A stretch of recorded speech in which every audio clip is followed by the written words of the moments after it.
Salut. J'ai vu que moi j'ai eu le problème, il y a pas mal de monde qui ont le problème. Si jamais tu veux te lancer sur du paiement récurrent, par exemple une box par abonnement, actuellement Shopify ne propose plus, n'autorise plus l'ajout de checkout externe. Et donc, ça veut dire que tu peux pas mettre en place de solution de paiement récurrent parce que Shopify ne propose pas ça en interne. Donc tout ce qui est recharge, paywire, etc., tu peux plus l'utiliser. Comment ça fonctionne de base? C'est au niveau de la page abonnement que tu as ici, là, ton bouton abonnement, normalement. Ce qu'il fait, c'est qu'il t'amène sur, on va mettre en couleur en vert, voilà. Il t'amène sur le checkout un petit peu Shopify et avec ou tu as le panier en tout cas Shopify qui t'amène vers Recharge euh, pour payer. Et ça fonctionne plus. Parce que Shopify Payment, là, ton panier Shopify, il veut plus renvoyer en externe par exemple, sur Recharge. Ça, il veut plus le faire. Parce qu'il veut intégrer les fonctionnalités lui-même. Ils veulent faire ça pour gagner tout en interne et être plus performant, etc. Donc ça, c'est un gros problème pour nous parce que actuellement en France, Shopify Payment, il fonctionne pas vraiment en fait. Donc les solutions comme Recharge, on peut pas les interfacer. Donc en fait, donc ça marche pas. Ce qu'il veut Shopify, c'est si jamais il y a un paiement, que lui, il interface directement avec Stripe. Ça, c'est autorisé. Mais ce passage-là qui nous permettait, je vais mettre en rouge, ce passage-là qui nous permettait d'avoir du récurrent, ça marche plus. Il n'autorise plus d'avoir une interface Shopify. Donc du coup, on est bien embêté. On est très bien embêté. Mais il y a une solution qui existe.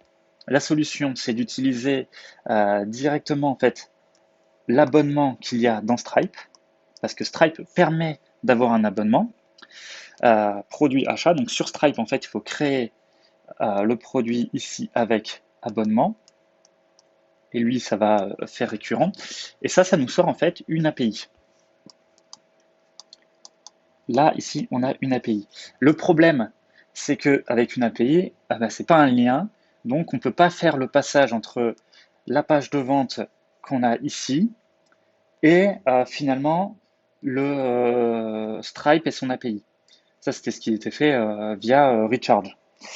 Donc, l'astuce, en fait, c'est de plus du tout passer par le panier Shopify et d'envoyer directement de la page de vente à Stripe.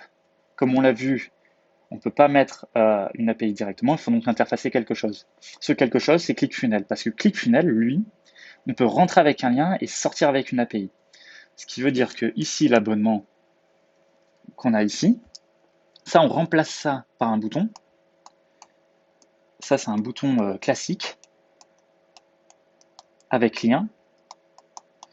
Et ce bouton classique avec lien, je vais mettre en rouge maintenant, il nous envoie ici dans le ClickFunnels. Le ClickFunnels, il a sa petite moulinette là, tac, tac, tac, et il va ressortir avec l'API ici sur Stripe et l'achat produit directement lié à l'abonnement. Ça veut dire que la personne ne pourra pas acheter plusieurs abonnements d'un coup ou un abonnement et une offre de 6 mois par exemple, mais bon, c'est relativement rare les gens qui font ça. Donc du coup, ici, on dézoome, tac, tac, en vert l'ancienne solution, en rouge la nouvelle. Donc la nouvelle solution, ce que tu devras faire, c'est ici remplacer ton bouton d'abonnement par un bouton classique qui va envoyer sur ton ClickFunnels. Ici, il faut que tu crées un ClickFunnels, il faut que tu prennes l'abonnement et tu crées un funnel qui dit ce tel lien va m'envoyer sur un produit de Stripe et sur Stripe, tu pourras payer et les gens vont pouvoir s'abonner. Si jamais tu as des questions, n'hésite pas à les poser. Et puis, par contre, fais attention parce que nous, alors je ne sais pas si c'est lié, mais on s'est fait ban de Stripe suite à cette modification. Notre compte a été reactivé. Je ne sais pas si c'est lié, donc be careful, quoi. Hein. Allez, ciao.